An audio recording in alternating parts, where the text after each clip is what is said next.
fortune of going to Hawaii a couple of months ago. It was beautiful. I could not believe how beautiful it was while we were there.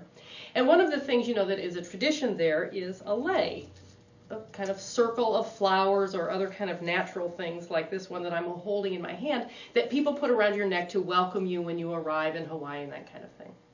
Well, we were traveling with some friends who have been to Hawaii many times, and they actually went a few days ahead of when we arrived. So when we arrived, they had purchased leis for each of us. This one happened to be my husband's, and it's made of materials that have lasted now for several months. Mine was made all of flowers and lasted a whole week, but I don't have it anymore.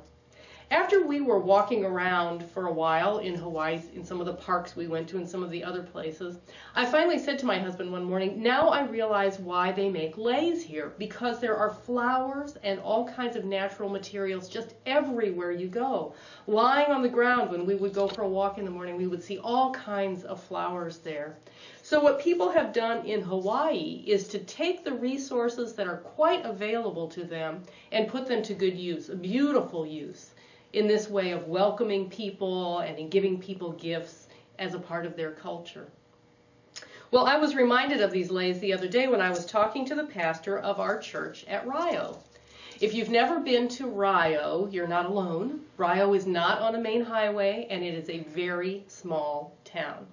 The Presbyterian Church is really the only public building there in Rio now. There used to be a cafe, and I guess before it closed, it was only open for a couple of days a week. But still, it was the gathering spot, not only for people who live in Rio, but for people who live in the countryside around there. Apparently, especially the men would go to the coffee shop in the morning to get all of the news that they needed to get. But the coffee shop has closed. So the session at Rio has done something like the people in Hawaii have done by noticing what the natural resources are there, figuring out what they could do and making something of it. Because what they've done at the church in Rio is to open their doors one morning a week to have coffee. They looked around to see what resources they had, and they realized they had a bunch of tables, a bunch of chairs, a big coffee pot, a warm place, and the ability to open up their doors regularly so that their community could come there to gather.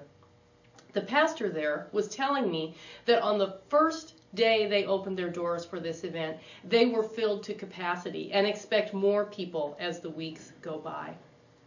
Now, there are words that are around in the church now. Missional church, emergent church, helping us try to figure out new ways of doing things.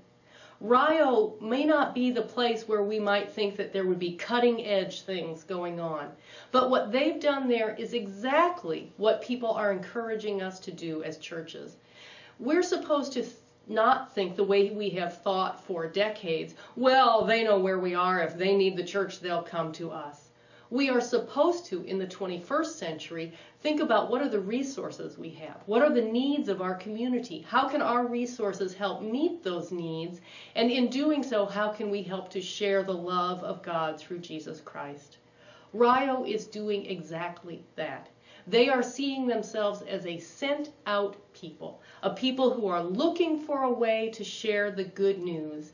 And they're doing it not by making beautiful things like this by the resources that they have found, but instead by firing up the coffee pot, turning up the furnace, and opening their doors to welcome in their neighbors in the name of Christ.